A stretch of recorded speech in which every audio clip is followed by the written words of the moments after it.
This conference will now be recorded. अद्य मंगलवासरः अथवा भवनवासरः मार्गशीर्षकृष्णचतुर्दशी दिनांक 12 जानेवारी 2021 चरक सूत्र अध्याय 28 शुक्रगत विकार शंखं चक्रं गलौकान् गगतमृतघटं चारुदोर्भिश्चतुर्भिः सूक्ष्मस्वच्छातिरुद्यां शुकपरिविलसन् मौलिमं भोजनेत्रं कालाम्भोदोज्ज्वलाङ्गं कटितटविलसच्चारुपीताम्बराढ्यं वन्दे धन्वन्तरिं तं निखिलगतवनप्रौढदावाग्निनीलं प्रौढदावाग्निनीलम् ब्रह्मणो हि समारब्धामाश्रेयाद्येषु पूजिताम् अस्मदाचार्यपर्यन्तां वन्दे गुरुपरम्पराम् आयुर्वेदरतं वन्दे माधवाख्यं महागुरुम्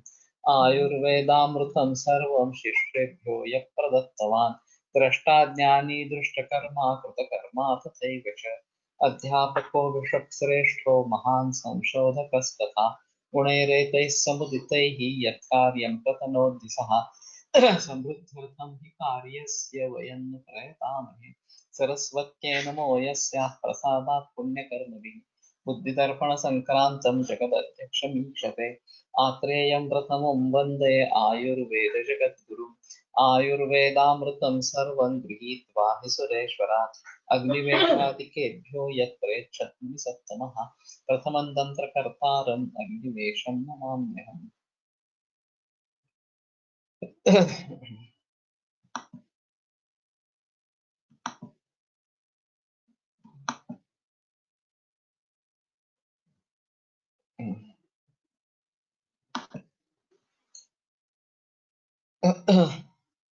शुक्रस्य दोषात् क्लैब्यम् अहर्षणं रोगी वा क्लीबमल्पायुर्विरूपं वा प्रजायते न चास्य जायते गर्भः पतति प्रस्रवत्यपि शुक्रं हि दुष्टं सापत्यं सदारं बाधते। तर्हि शुक्रस्य दोषात् के रोगाः भवन्ति कानि लक्षणानि भवन्ति तर्हि शुक्रस्थानस्थितैः दोषैः तावत् क्लैब्यम् अहर्षणं क्लैब्यं प्रथमतः उक्तम् इति अहर्षणम् अहर्षणमपि क्लैब्ये समाविष्टं भवति क्लैब्यं तावत् व्यापकं किन्तु अहर्षणं तात्कालिकं भवति इति वक्तुम् उच्यते रोगी वा क्लीबमल्पायुः विरूपं वा प्रजायते तस्य यदपत्यं भवेत् तत् रोगी वा क्लीबम् अल्पायुः विरूपं वा प्रजायते तर्हि शुक्रं यदि दुष्टं स्यात् तर्हि अपत्ये इति विकाराः भवन्ति न चास्य जायते गर्भः पतति प्रस्रवत्य गर्भः एव न भवति अथवा तस्य पातः वा प्रस्रवः वा भविष्यति इति शुक्रं हि दुष्टं सापत्यं सदारं बाधते अनेन प्रकारेण दुष्टं शुक्रं सापत्यं सदारं नरं बाधते नरं तु बाधते एव किन्तु अपत्यहितसहितं पत्नीसहितं नरं बाधते तो शुक्र के दोष के कारण क्लैब्य अहर्षण अहर्षणं च सत्यपि ध्वज अनुच्छायः क्लैब्यम् अहर्षणं च सत्यपि ध्वजोत्थाने मैथुनाशक्ति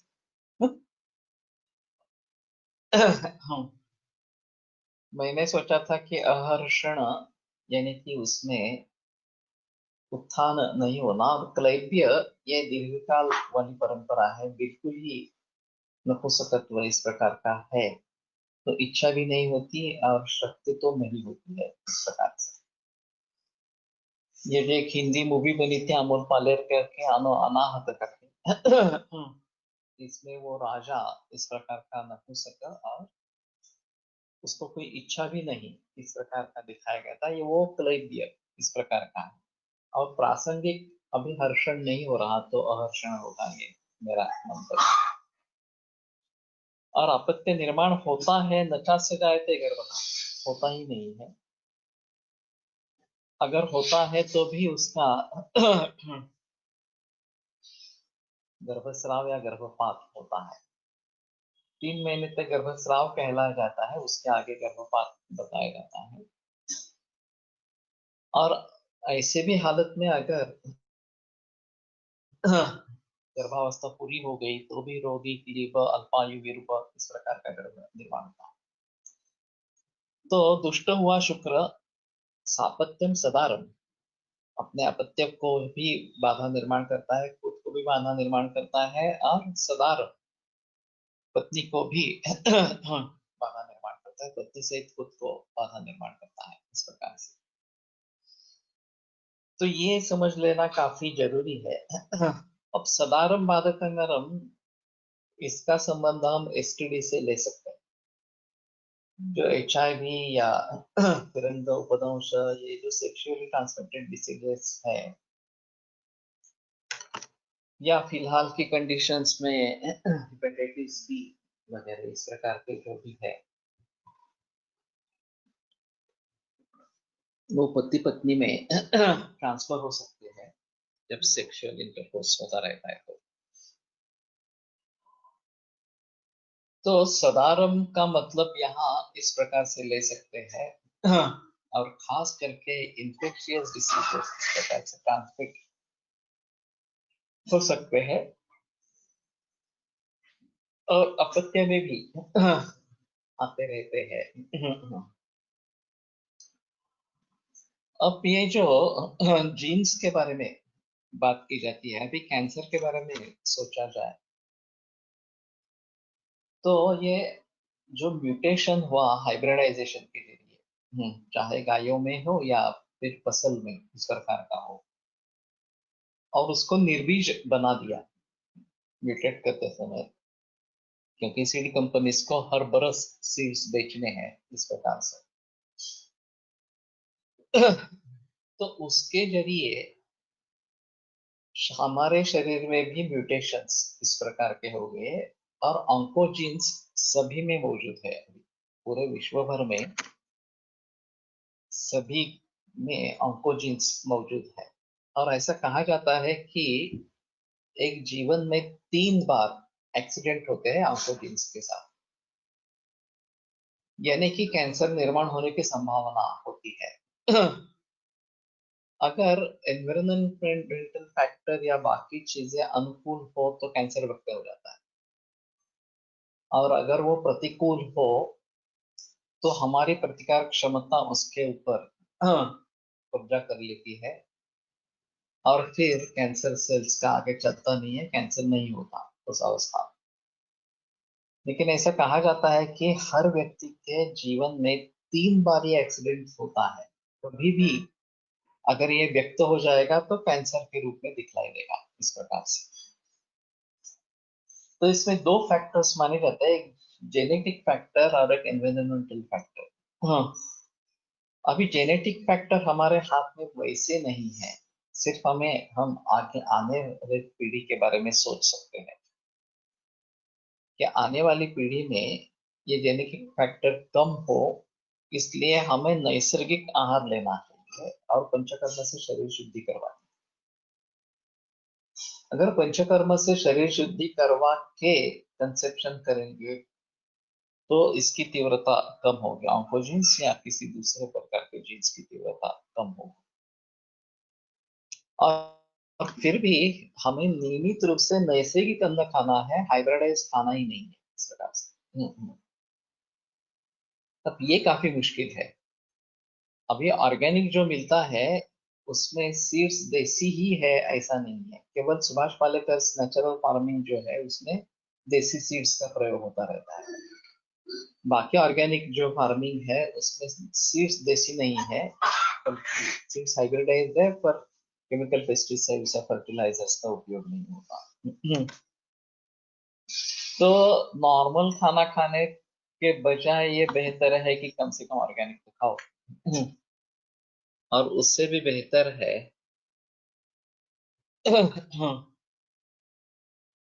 की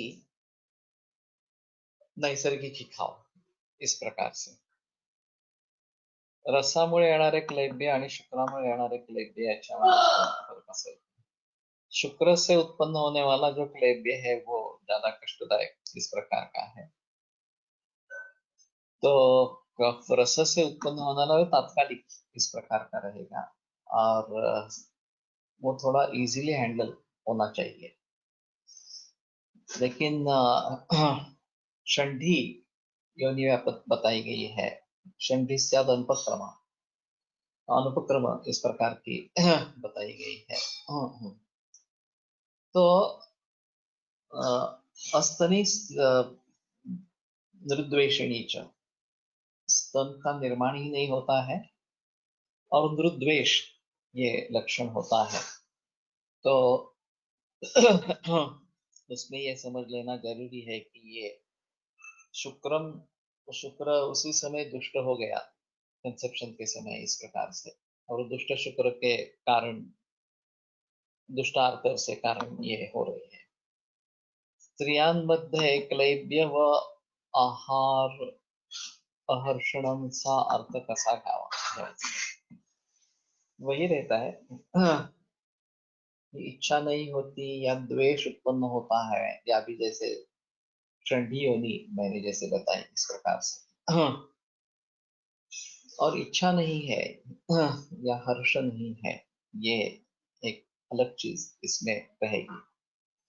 अभी जब IUI IVF करते हैं तो बहुत सारा टेंशन बन जाता है, मानसिक तनाव बन जाता है. वास्तव में व्यवहार का मुख्य कार्य या उपस्थ का मुख्य कार्य आनंद निर्माण करना इस प्रकार का. वो आनंद नहीं रहता इस प्रकार की अवस्था में. तो अपत्यों पर क्या परिणाम होता होगा या भी स्टडी नहीं हुआ है इसके बारे में, लेकिन करना जरूरी पड़ेगा. स्त्रियों में शुक्र दूषित हुआ तो यही लक्षण होंगे या और भी अधिक कोई लक्षण होंगे. बीज की दृष्टि से देखा जाए तो यही लक्षण होंगे. क्लैब्य अहर्षण रोगी क्लीब अल्पायु विरूप इस प्रकार का और गर्भस्राव पान. अब जबकि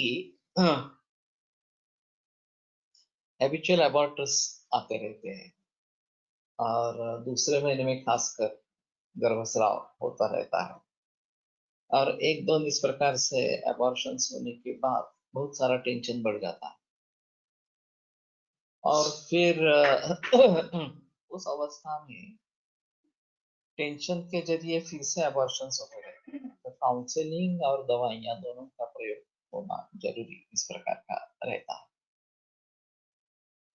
अब ऐसे हालात में पद्धति प्रसरवत्यपि ये शुक्र के बारे में भी बताया गया है. इसके बारे में कोई जिक्र नहीं है. पूरी ट्रीटमेंट जो दी जाती है वो केवल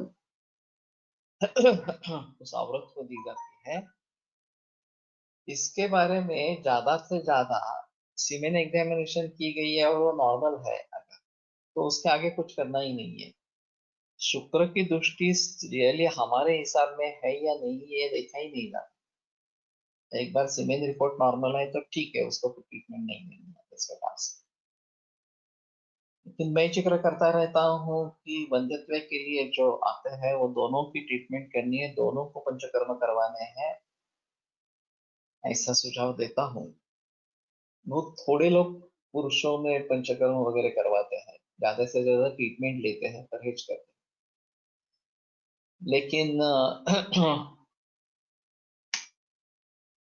पंचकर्म के लिए समय नहीं है वगैरह वगैरह इस प्रकार की बातें बताते रहते हैं. तो ये वास्तव में गलत है. अगर अपत्य दोनों का है तो दोनों की शुद्धि होनी जरूरी है और खास करके हैबिचुअल अबॉर्टर्स में कंसीव इजीली होते रहते हैं और कंसीव होने के बाद अबॉर्शन अगर होते रहते हैं इस प्रकार से तो उसमें ये देखना जरूरी है कि शुक्र की दृष्टि है या नहीं. अब शुक्र का परीक्षण अपने तरीके से करना ये भी एक अहम मुद्दा है जो नहीं किया जाता. सिर्फ मैंने एक वैभव मेहता देखा कि जो शुक्र का परीक्षण अपने आप करता है. लेकिन हाँ फिजिकली बघतो, बाकी काही नाही. उसका गंध, उसका विस्कोसिटी वगैरे वगैरे जो आहे. अहर्षण हे स्त्रियांमध्ये शुक्रदृष्टीशी संबंधित व गर्भपद्धती प्रसरते हे स्त्री आर्तव दृष्टीशी संबंधित असे मानावे का. ये एक अलग चीज है. जो शुक्र सामान्य रूप से धातु बताया गया है वो स्त्रियों में होता है या नहीं होता है, ये एक अहम चीज रहेगी. सुश्रुताचार्य ने जो वर्णन किया है कि दो स्त्रियों का अगर मैथुन होता है तो अनस्थि गर्भ निर्माण होता है, ऐसा उस प्रकार का वर्णन. उसमें स्त्री बीज ही सिर्फ रहेंगे, पुरुष बीज रहेंगे ही नहीं, तो पुरुष विशिष्ट जो अस्थि भाव है वो नहीं आता, ऐसा उनका कहना है. अगर बीज के हिसाब से देखा जाए तो आर्तव ही होना जरूरी है. वैसे प्रणयन जीवनम लेप स्नेहो धारण पूर्ण गर्भोत्पादस्य धातूनां श्रेष्ठं कर्म सुतम. इसमें गर्भोत्पाद ये श्रेष्ठ कर्म शुक्र का बताया गया. लेकिन ये पूरी जिंदगी में पुराने जमाने में 8-9 बार 10 बार, अभी के जमाने में 1-2 बार इतनी होता है. तो बाकी शुक्र का कार्य क्या होता है, ये एक अहम मुद्दा है. तो कोलटकर सर का कहना था कि पुनरुत्पादन ये शुक्र का कार्य है, धातु के पुनरुत्पादन में शुक्र काम करता रहता है, ये एक अहम चीज है. If you want to examine Shukra, how to ask the patient to bring it? Should it be fresh or 5-6 hours late? We also it should be fresh. जैसे वहां पे बताते हैं कि आधा घंटे के अंदर शुक्र पहुंच जाना चाहिए, या लैब में हस्तमैथुन करके शुक्र निकाला जाता है. तो वही तरीका हमारे लिए भी होगा. और जब तक हम देखेंगे नहीं तब तक हमें कुछ पता नहीं चलेगा. लेकिन देखते जाएंगे तो हमारी नजर तैयार होगी और दृष्टि किस प्रकार की है ये हम समझ पाएंगे. वैसे भी मूत्र भेद प्रभेद, मूत्र वर्ण प्रभेद है न भेदों में है शुक्ल के थे. में हमें मूत्र चिकित्सा, मूत्र परीक्षा करना बहुत आवश्यक है. हम कोई भी नहीं कर रहे हैं मूत्र परीक्षा इस प्रकार. मैं थोड़ा सा प्रयास किया था लेकिन फिर भी ज्यादा हुआ नहीं है. अभी हम एलोपैथी के ब्लड रिपोर्ट्स या ज्यादा से ज्यादा यूरिन रिपोर्ट्स पर ही निर्भर रहते हैं, वो अलग चीज है. हा अनस्ति गर्भ किती दिवस महिने गर्भाशयात वाढू शकतो. अभी तो अगर गर्भ नहीं है तो तुरंत अबॉर्शन करवा देते हैं, एमटीपी या फिर डीएनसी इस प्रकार से. पहले जमाने में जब ये गुल्म बढ़ता था और वो गुल्म है ज्ञान होने के बावजूद मासे व्यतीते नवमे चिकित्सा, 9 महीने पूर्ण होने के बाद ही उसकी चिकित्सा करनी है और उसका स्राव करवाना है, ऐसी हमारी पद्धति थी. अभी जब ये पता लग जाता है कि कार्डियक एक्टिविटी नहीं है या फिर फॉर्मेशन अच्छा नहीं है वगैरह वगैरह, तुरंत एमटीपी की सलाह दी जाती है और डीएनसी भी की जाती है इस प्रकार से. तो अभी मालूम नहीं अनस्ती गर्भ कितने दिन रहता है नहीं रहता है, उसका तो आगे कुछ होगा नहीं. वो गर्भ कहलाने के लायक वास्तव में नहीं है. बघितली आहे. नाही मग एक गोळाच होता तो असा, पण त्याला तसा लांबट गोळा होता आणि अशी त्याची डिलिव्हरी झालेली. एकच बघितली एक डिलीवरी देखी है कोदार में इस प्रकार की 9 महीने के बाद. लेकिन ये काफी पुरानी चीज होगी. अभी तो सोनोग्राफी और बाकी सब चीजों से पता लगता है. हो ना, म्हणजे मग खूप आहे त्याच्यामध्ये. आता तर सोनोग्राफीला अगर कुछ इन्वेस्टिगेशन ही नहीं किए होंगे और उसको भी पता नहीं चला होगा गर्भिणी को, तो शायद ये बात हो सकती है, लेकिन अभी तो पीएचसी और सभी में ये होता रहता है, परीक्षा होती रहती है, और फिर अगर गर्भ है ही नहीं तो तुरंत उसके लिए चिकित्सा की जाती है, तो अभी ये देखना मुश्किल है। मेरा कहने का मतलब अलग था। शुक्र और शोणित इन दोनों का संयोग होना जरूरी इस प्रकार का है, और ये शोणित यानी कि आर्तव है, स्त्री बीज है यहाँ पे, तो वो होगा तो भी गर्भधारणा इस प्रकार की होगी। और जब ये शुक्र के दोष के बारे में कह रहे हैं, तो जैसे पुरुष बीज के बारे में सोच रहे हैं, उसी प्रकार स्त्री बीज के बारे में सोचना। एक दूसरी चीज ऐसी होती है कि शुक्र का निर्माण होना लेकिन बीज निर्माण नहीं होना, ओलिगोस्पर्मिया, अजोस्पर्मिया इस प्रकार का, या फिर ओवम के बारे में प्रॉब्लम्स निर्माण होना इस प्रकार का, और या गर्भाशय आकार लोड़ा गोड़ा इस प्रकार इसी प्रकार का था।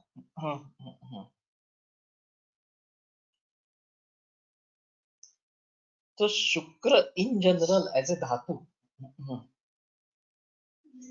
ये हो सकता है कि ये धातु स्वरूप में रहेगा और बाकी धातुओं की पुष्टि करे, चाहे प्रहर्षण ये जो चीज है वो भी हो सकती है। अजोस्पर्मिया के मरीज में इंटरकोर्स पॉसिबल होता है लेकिन बीज कुछ भी न होने के कारण फलधारणा होने की संभावना नहीं। और अनओवेलेबिलिटी साइकिल्स है तो भी इंटरकोर्स पॉसिबल है लेकिन गर्भधारणा नहीं, या बीज बढ़ा नहीं, फूटा नहीं, वगैरह वगैरह इस प्रकार का हुआ ओवम, तो भी गर्भधारणा नहीं होंगी इस प्रकार से। अभी पीसीओडी वगैरह के में वगैरह रोगों में ये स्पष्ट रूप से दिखाई देता है कि अगर ओवम बढ़ता ही नहीं है, बढ़ता है तो खूब ही बढ़ता है, बढ़ता ही रहता है, रप्चर होता ही नहीं, वगैरह वगैरह इस प्रकार से, और फिर उसका सिस बन जाता है और ये पॉलिसिस्टिक ओवेरियन डिसीज में कन्वर्ट हो जाता है फिर आगे चल। लेकिन इससे जुड़े मानस भाव और इससे जुड़े शरीरोत्पाद, ये दोनों थोड़ी अलग अलग चीजें रहेगी। जैसे कि मैंने बताया कि हमारे आसपास एक केस हुई थी, ऐसे 16वें बरस तक प्रजोदर्शन नहीं हुआ, फिर सोनोग्राफी हुई तो पता चला कि रूडिमेंट्री यूटेरस है। तो एक में दूसरे वैद्य की ट्रीटमेंट चल रही थी, लेकिन उसमें कुछ भी हो नहीं रहा था, तो मेरे पास आए। तो मैंने कहा कि आप कोशिश करके देखते हैं, पंचकर्म करवाते हैं। पंचकर्म के बाद भी कुछ नहीं हुआ।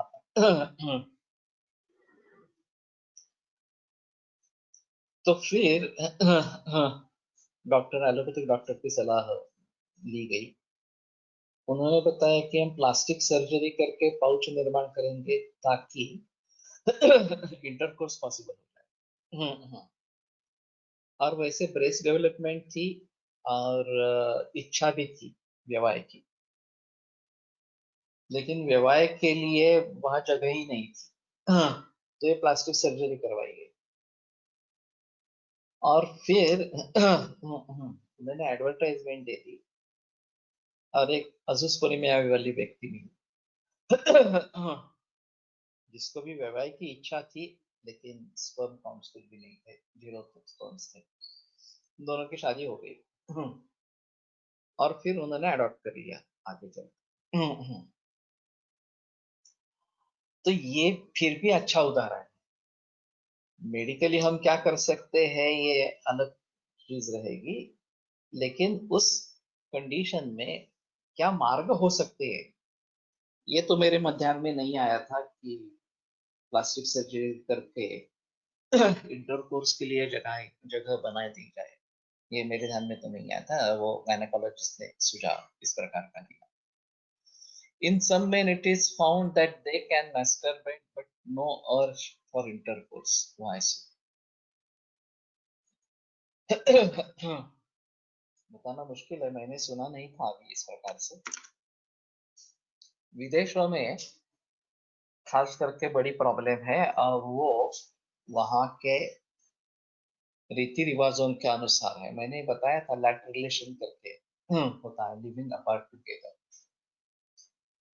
तो दोनों अलग अलग रहते हैं दोनों अलग अलग अपनी उपजीविका दिखाते हैं। करियर उनका जो है वो कमाते हैं, पैसा कमाते हैं, और सिर्फ सेक्स के लिए एक जगह मिलते हैं, अगर इसके घर या उसके घर, इस प्रकार से। और इस प्रकार की लैट रिलेशनशिप दोनों अनेक लोगों के साथ रख सकते हैं, अनेक व्यक्तियों के साथ रख सकते हैं। अब मेरे एक जर्मन छात्र ने बताया कि उनको सेक्स का समाधान नहीं मिलता, और उसका कारण क्या है, थोड़ा अजीब है कि एक्स के साथ संबंध करते हुए पहला कोई सेक्स दूसरे किसी के साथ जो किया है उसकी याद आती रहती है, और समाधान नहीं मिलता इस प्रकार से। तो ये काफी मुश्किल इस प्रकार की चीज है, और वो वहां के विदेशों के जो रीति रिवाज है उसके अनुसार ये है। अब भारत में ये सब आ गया है। भारत में फिर भी बहुत सारी शादियां अरेंज मैरिज होती है, और लव मैरिजेस ज्यादा सक्सेसफुल नहीं होती, ये भी देखा गया है। अरेंज मैरिजेस ज्यादा सक्सेसफुल इस प्रकार की होती है। तो शायद अप्रणीत संकल्प, ये जो बात बताई गई है, ये नहीं होगी तो रियल वैवाह नहीं पॉसिबल होगा। मैस्टरबेट करना थोड़ा सा उससे आसान इस प्रकार का होगा। दोनों की इच्छा अपेक्षा हो तो शायद ये हो सकेगा, या प्रणीत संकल्प इस प्रकार का होगा तो होगा। अब एलोपैथी में ये सीधा सभी हर्षण वगैरह जो मुद्दा है वो केवल साइकोलॉजिकल बताए, वो भी गलत है। और हमारे हिसाब में वाजीकरण द्रव्य है, और उनके परिणामों से ये इस प्रकार का हर्षण हो जाता है, ये काफी दवाइयों के बारे में है। तो त्र्यंबक शास्त्री की एक कहानी है कि कोई नाड़ी परीक्षा उनकी अच्छी थी, तो कोई एक युवा उनके सामने आकर बैठा और चैलेंज दिया कि मुझे क्या है, ये बताओ, नाड़ी देख के बताओ। बाकी सब मरीज आसपास में बैठे थे, उसका नंबर अभी आया नहीं था, फिर भी ये जबरदस्ती से उनको कह रहा था। तो वो क्रुद्ध हो गए। तो फिर उन्होंने बताया तुम्हें नाड़ी देखने की भी जरूरत नहीं, तुम नपुंसक हो। सभी के सामने बता दिया। ये बताने के बाद वो बोला ठीक है, मुझे मंजूर है, लेकिन अभी दवा दे दो। तो इन्होंने कहा ठीक है, 5,000 रुपये मेरे सामने रख, फिर मैं दवा देता हूँ। उस जमाने में, जबकि ये 100 बरस पुरानी बात है, उस जमाने में उन्होंने 5,000 रुपये मांगे उससे। वो बड़ा अमीर था, उसने 5,000 रुपये लाके लाके सामने रख दिए उनके। तो उन्होंने दवा दे दी। फिर दूसरे दिन आकर उसने पांव पकड़े कि मैं जानता नहीं था आयुर्वेद में इतना सामर्थ्य है, इस प्रकार से। तो उन्होंने बताया ये कल का चमत्कार था, ये इससे काम नहीं चलेगा, तुम्हें नियमित रूप से ट्रीटमेंट लेनी पड़ेगी। तो तुम रेगुलर ट्रीटमेंट ले लो तो ठीक हो जाओगे, इस प्रकार से। तो ये कम से कम मैंने उदाहरण सुना है कि इस प्रकार के क्लैब्य में एक कुड़ी से इतना फर्क पड़ सकता है, इस प्रकार से। और शुक्र जनन गण है हमारे यहाँ, इस प्रकार। तो हमारे हिसाब में अजस्पर्मिया के केसेस भी ट्रीट होने चाहिए वास्तव में। ये काफी लंबा प्रोसेस चलता रहता है, वैभव मेहता का कहना था कि इस बारे में अगर ऑलिगोस्पर्मिया ट्रीट कर रहे हैं तो कम से कम 3 महीने तक रिपोर्ट्स ही नहीं करवाना, 3 महीने के बाद में ही रिपोर्ट करवाना, तब तक रिपोर्ट ही नहीं करवाना। और ये मानस भावों पर भी बहुत ज्यादा निर्भर है। अगर दौर्मनस्य रहेगा तो ये रिजल्ट नहीं आएंगे, ऐसा थोड़ा सा। तो इसी सभी के बारे में सोचना जरूरी इस प्रकार का होता है। और नारीणाम रसज्ञत्व, ये एक कारण बताया गया है कि अगर स्त्री अरसज्ञ इस प्रकार की है तो भी विवाह ठीक ढंग से नहीं होता है। तो ये भी एक शायद कारण इस प्रकार का होता है कि दोनों का ट्यूनिंग अच्छा हो तभी ये पॉसिबल है। मेरे पास एक ऐसी स्त्री आई थी, 10 बरस हुए थे शादी को, फिर भी कंसेप्शन नहीं हो रहा था, कई बार IUI कर चुकी थी। तो मैंने जब पूछा कि 10 बरस हुए हैं, विवाह का प्रमाण कितना है, तो पता चला कि पूरे 10 बरस में 30 बार ज्यादा से ज्यादा विवाह होगा। मैंने कहा ये तो बहुत ही कम है। इतनी कम विवाह के साथ अपेक्षा रखना ही मूर्खता है, ये हो जाएगा, कंसेप्शन हो जाएगा इस प्रकार से। कारण क्या है? तो उसने बोला कि वो फोटोग्राफर है, पति जो है वो, और उसका आउटडोर शूटिंग बहुत सारे रहते हैं, फिर रात को देरी से 12-1 बजे आ जाता है, मुझे उस समय स्फूर्ति नहीं रहती। और सुबह भी वो जल्दी नहीं उठता है, तो सुबह भी नहीं रहती। तो इस प्रकार से व्यवहार टल जाता है।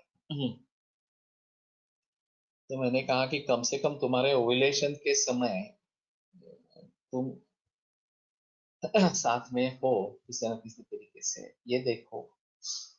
और बगैर कुछ किए वो कंसेप्ट कंसीव हो गई, कुछ भी ट्रीटमेंट नहीं हुई इस प्रकार से, और 1-2 महीने में कंसीव हो गई। तो ये देखना जरूरी है इस प्रकार से। और आयुर्वेदिक सेक्सोलॉजिस्ट होना जरूरी है वास्तव में। अभी लीना मोहड़ीकर और उनका पति और एक कोई दूसरा है, ये शशांक सामक वगैरह के बारे में मैंने एक्चुअली देखा नहीं है, वो एलोपैथी के है। लीना मोहड़ीकर और उनके पति, लीना मोहड़ीकर शायद MBBS है, उनके पति भी MS है। जीवन मोहड़ीकर, ये सेक्सोलॉजिस्ट करके प्रैक्टिस करते हैं, और उनके अनुभव कुछ अलग ही है। इतनी सारी गलत सहमियां लेकर लोग आते रहते हैं कि हम उनके बारे में सोचते भी नहीं है।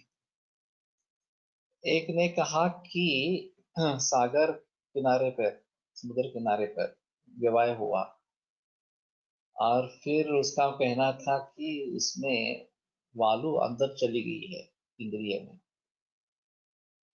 और ये उसका मानसिक तनाव था। तो वो मान ही नहीं रहा था ऐसा नहीं होगा वगैरह। तो उसने कहा ठीक है, आप पेल्विक एक्सरे करो। तो पेल्विक एक्सरे में अगर रहती है तो वो एक्सरे में आ जाएगी। तो एक्सरे में कुछ दिखा नहीं, तो वो संतुष्ट हो गया कि ठीक है इस प्रकार से। तो ये बड़ा अजीब उदाहरण है।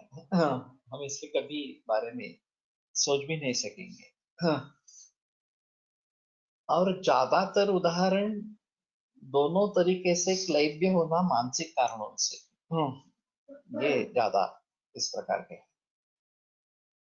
अगर आयुर्वेदिक सेक्सोलॉजिस्ट अच्छा बनता है, जो पूरी हिस्ट्री लेके धातु पोषण क्रम में कहाँ कुछ गड़बड़ हुई है ये देख के, या शुक्र के बारे में डायरेक्ट कुछ गड़बड़ हुई है ये देख के, फिर उसकी भली भांति चिकित्सा करे।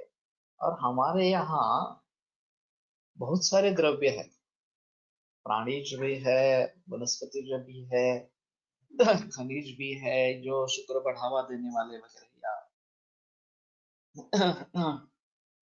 और हर्षण के लिए उपयुक्त इस प्रकार के है।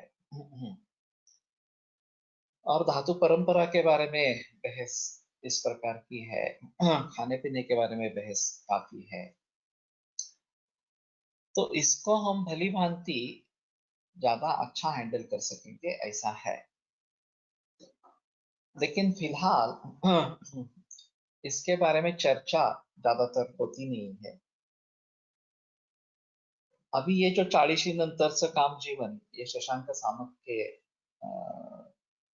रेगुलर प्रोग्राम्स होते रहते हैं, मैंने देखे नहीं है। एक्चुअली एक बार देखना जरूरी है इस प्रकार से होता है कार्यक्रम। और उसी के आधार पर हम आयुर्वेद की दृष्टि से अगर कुछ प्रचार प्रसार करें तो ये बड़ी समस्या है वास्तव में इस प्रकार से। मुझे अभी ध्यान में आया कि मेरी एक ऑडियो सीरीज भी इसके बारे में हो सकती है। जो ऑडियो रिकॉर्डिंग करते रहते हैं, इसमें ये भी एक विषय हो सकता है। और उसमें क्या क्या बाधाएं हैं, क्या क्या पूरक इस प्रकार के अंग हैं, उन सभी के बारे में सोचना है। अभी आईटी सेक्टर में ये बहुत ही बड़ी समस्या है। दोनों करियर ओरिएंटेड इस प्रकार के रहते हैं, दोनों को समय नहीं मिलता और उसमें डिवोर्स का प्रमाण बहुत ज्यादा है। तो ये स्पेस नहीं देते एक दूसरे को, ऐसा अभी साइकियाट्रिस्ट बोलते हैं। कि दोनों काम में व्यस्त रहते हैं, खाने पीने का कुछ पता नहीं रहता है, लाइफस्टाइल में कुछ पता नहीं रहता है, और जो एक समाधान होने की चीज है वो समाधान ही नहीं रहता। पैसा खूब कमाते हैं लेकिन समाधान नहीं है। तो इस अवस्था में मैंने कई दफा ये सुझाव दिया था। एक कपल आया था, इनफर्टिलिटी के लिए आए थे, आईयूआई आईवीएफ भी कर चुके थे। और उसकी उम्र 33 या 34 हो गई थी लड़की की, और पति है उसका 36-37 इस प्रकार का था। तो मैंने सवाल पूछा कि तुम्हें पैसे कमाने की जरूरत रियली है या नहीं है, उस औरत को पूछा। तो थोड़ा चौंक गए। तो मैंने कहा कि ऐसा है, अगर तुम्हारी ये प्रायोरिटी है, कंसीव होना भी ये प्रायोरिटी है, तो तुम्हारे इस लाइफस्टाइल में ये पॉसिबल नहीं है। तो उसके ऊपर जोर देना जरूरी है, पंचकर्म करवाना, आनंद में रहना इस प्रकार से, और फिर कंसेप्शन के लिए प्रयत्न करते रहना, ये बेहतर चॉइस इस प्रकार का है। तो ज्यादातर लोग ऐसा कहते हैं कि मेरी जो किताब है गुंतवणूक आरोग्य, इन्वेस्टिंग इन हेल्थ, उसमें इसके बारे में मैंने जिक्र किया है कि बेसिक नीड्स और क्रिएटेड नीड्स, इसमें लोग फर्क नहीं करते हैं। अन्न वस्त्र निवारा ये बेसिक नीड्स है, इतना ही मानते हैं। आरोग्य ये बेसिक नीड है, कोई जानता नहीं। और आरोग्य के लिए विठ्ठल प्रिय यांचे निरामय कामगार पुस्तकात त्याविषयी माहिती उपयुक्त है। मैंने भी ये सुना है लेकिन मैंने भी देखा नहीं है। तो देखना पड़ेगा, जो भी लोगों ने इस प्रकार के बारे में काम किए हैं उनके बारे में थोड़ा देखना पड़ेगा। ये जीवन मोहाड़ीकर भट्ट सर के यहाँ आते थे, वैद्य भट्ट के यहाँ। मैं बात कर रहा हूँ 75 साल की, 1975। और उस समय उनकी उम्र शायद 50-55 होगी। तो उस हिसाब से 85, 95, 2005, 2015, 40 बरस हो गए हैं। तो मालूम भी नहीं वो है या नहीं है वगैरह इस प्रकार से।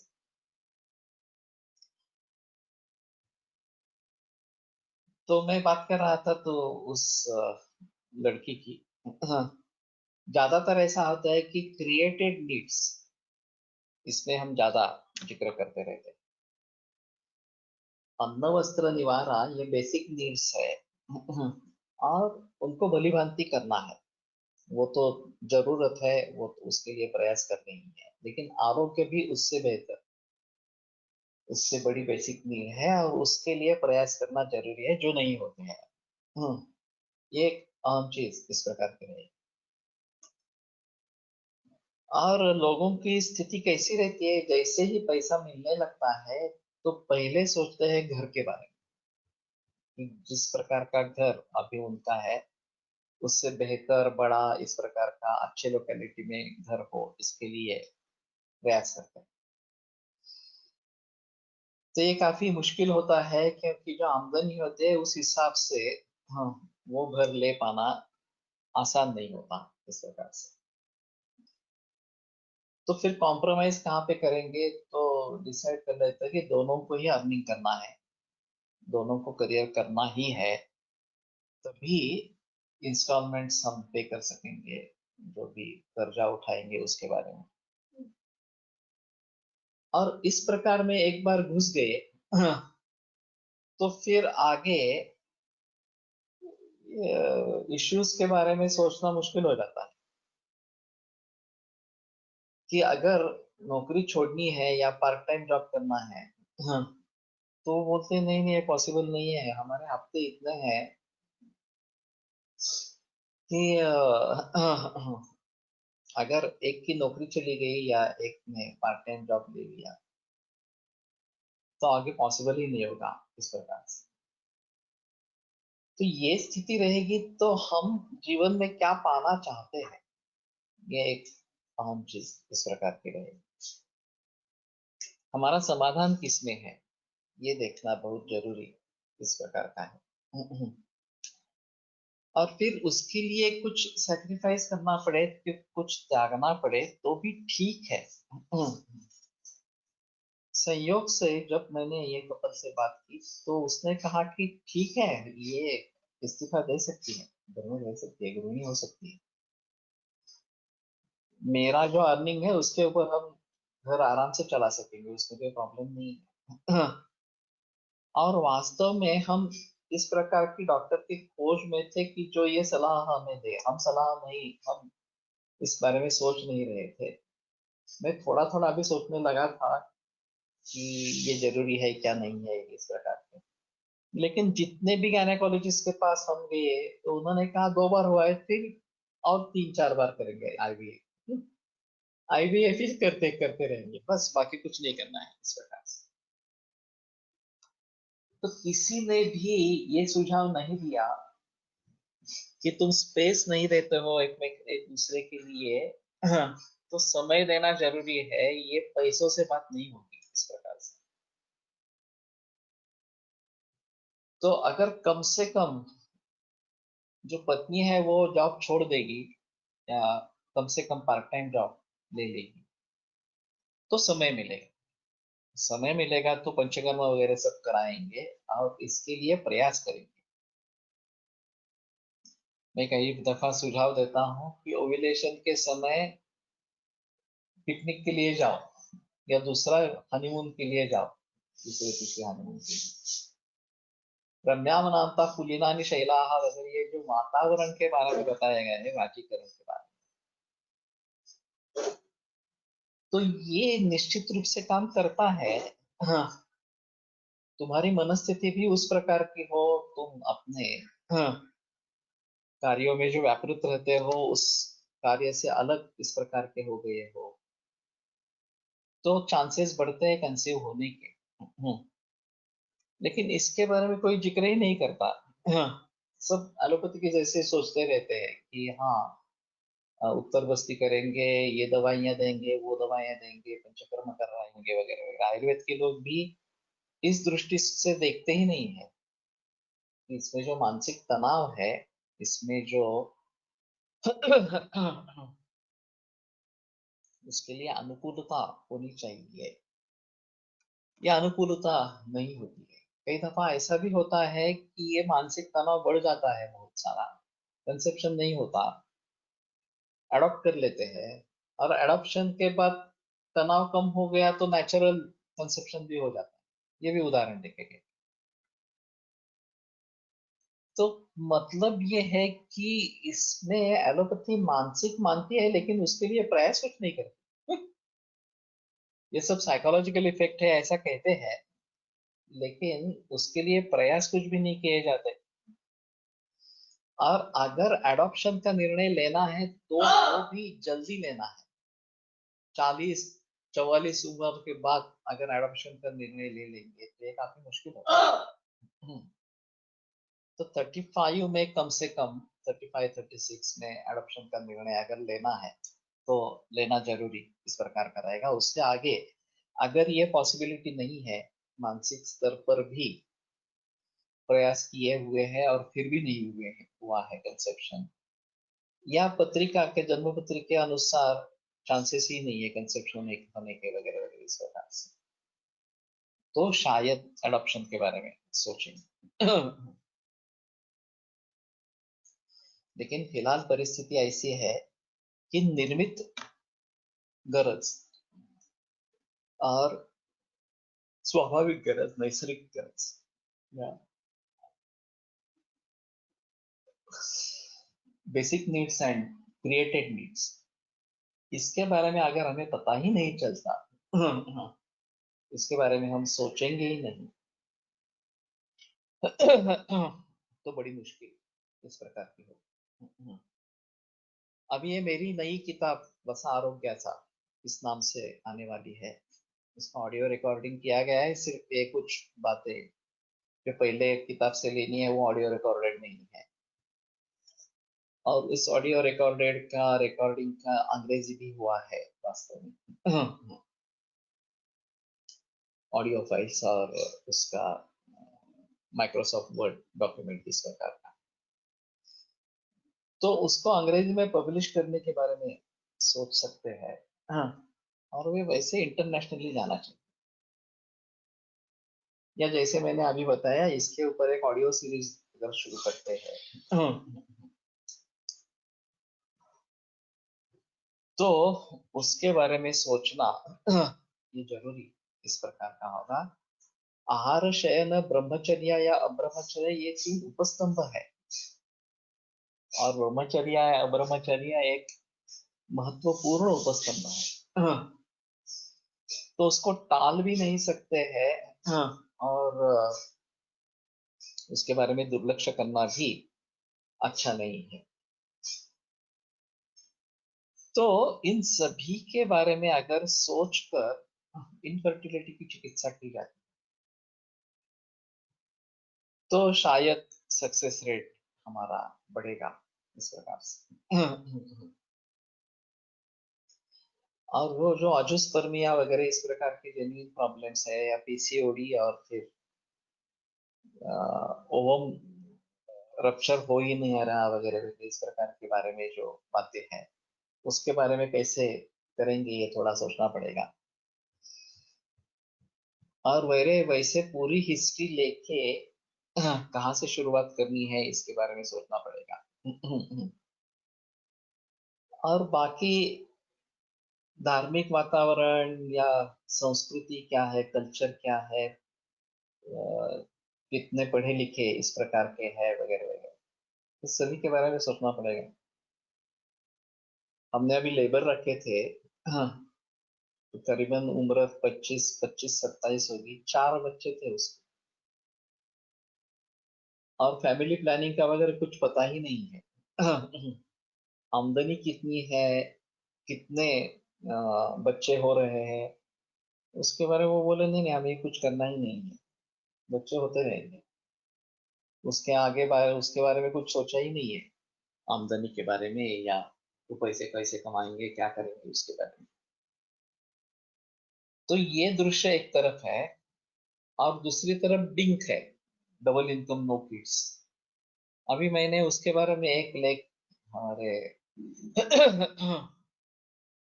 गाडगिल परिवार का एक मासिक है उसमें पढ़ा था,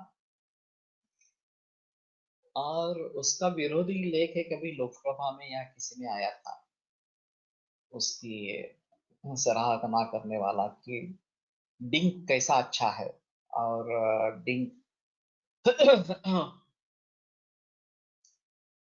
कैसे आपको समृद्धि दिलवाता है, डबल इनकम नो किड्स। तो ये काफी अजीब चीज है, और गृहस्थाश्रम में होकर अपत्य प्राप्ति न होना ये बहुत बड़ा दुख है, और इसीलिए तो इनफर्टिलिटी के लिए मरीज आते रहते हैं। अब जिन कपल्स में ये होना पॉसिबल है वो करना नहीं चाहते। मेरे पहचान में दो इस प्रकार के हैं, फैमिलीज है। मेरी उनके साथ काफी बहस हुई, और फिर उन्होंने मान लिया कि ठीक है, हम कंसेप्शन के लिए ट्राई करेंगे। कंसेप्शन हो गया, लड़का लड़की कुछ हो गया इस प्रकार से। लेकिन तब तक ये डिंक ही सोच रहे थे कि डबल इनकम नो किड्स। मैंने कहा जब तक तुम अपत्यों का अनुभव नहीं लोगे तब तक अपत्य में सुख है ये तुम महसूस ही नहीं कर पाओ। शादी के बारे में भी ऐसा कहा जाता है कि शादी करके भी मुसीबत है, न करके भी मुसीबत है। तो करके मुसीबत उठा लेना ज्यादा अच्छा है, ऐसा लोग सोचते हैं इसके बारे में। तो उसी प्रकार से अपत्यहीन जो व्यक्ति है उनका दुख अपत्यहीन व्यक्ति ही समझ सकता है, अपत्य वाला व्यक्ति नहीं समझ सकता। तो ये डिंक का जो जमाना है ये पूरा बेकार। हमारा जीवन का मकसद क्या है, हमारा सुख समाधान किसमें है, ये ढूंढ लेना, ये समझ लेना बहुत जरूरी है। इस प्रकार का रहेगा। अभी तो न्यूक्लियर फैमिलीज है, जो अच्छे खासे पढ़े लिखे हैं, अच्छा खासा कमाते हैं, उनके लिए अलग रहते हैं। दोनों फ्लैट लेकर रहते हैं, बड़ा फ्लैट रहता है, काम करने वाले लोग रहते हैं, फिर भी सुख और समाधान नहीं है। इंटरकोर्स का भी प्लेजर नहीं है। तो ये बातें क्यों हो रही है? हमारी सुख और समाधान की संकल्पना क्या है, इसके बारे में सोचना बहुत जरूरी है। और अगर हमें इस प्रकार का सुख और समाधान नहीं मिल रहा तो कारण क्या है, ये ढूंढकर कारण के ऊपर कुछ उपाय करना जरूरी रहेगा। और वो नहीं हो रहा वास्तव में। अभी एलोपैथी तो पूरी मैकेनिकल हो गई है इस सभी के बारे में। अन्य रोगों में जैसे मैकेनिकल इस प्रकार की हो गई है, किडनी फेलियर हो गया, डायलिसिस करो, किडनी ट्रांसप्लांट करो।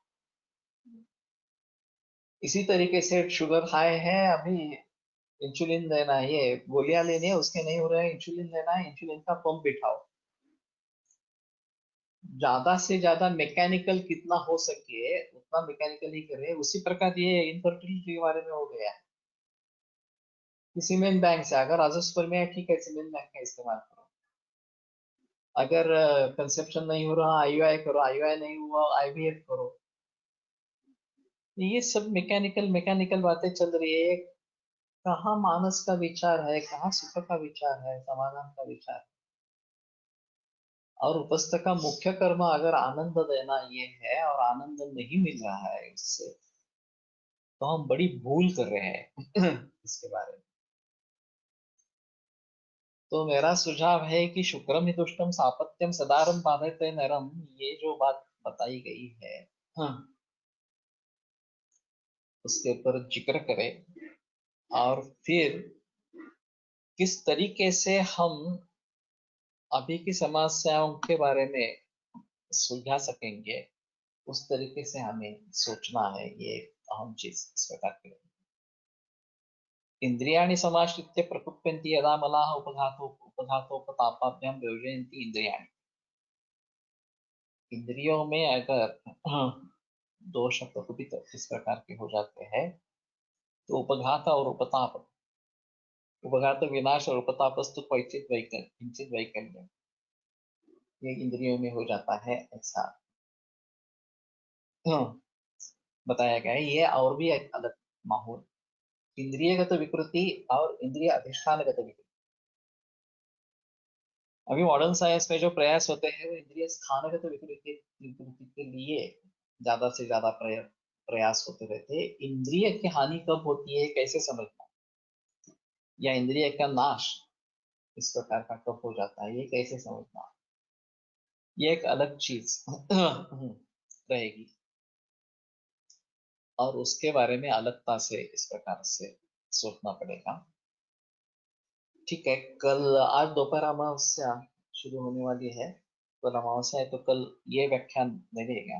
योग सूत्र दोपहर में पढ़ेंगे और परसों माधव निदान को लेकर आगे बढ़ेंगे। अगले सोमवार को इसके बारे में जिक्र करेंगे। अभी यहाँ पे रुकते हैं।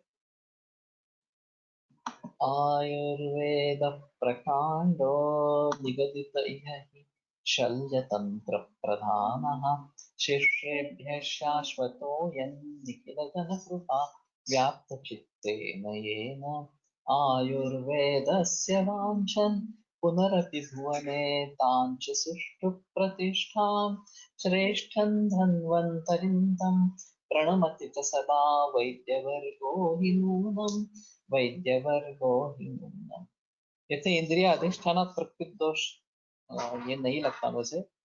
इंद्रिय अधिष्ठान में प्रकृति दोषों के बारे में जो शालाक्य तंत्र में ज्यादा बहस होगी, यहाँ इंद्रियों के ही बारे में सोचना है और इंद्रिय का उपघात होने पर कैसे करना है ये थोड़ा सोचना पड़ेगा। विरम्यते व्याख्यान व्यापार परश्वः पुनरपि मिलिष्यामः।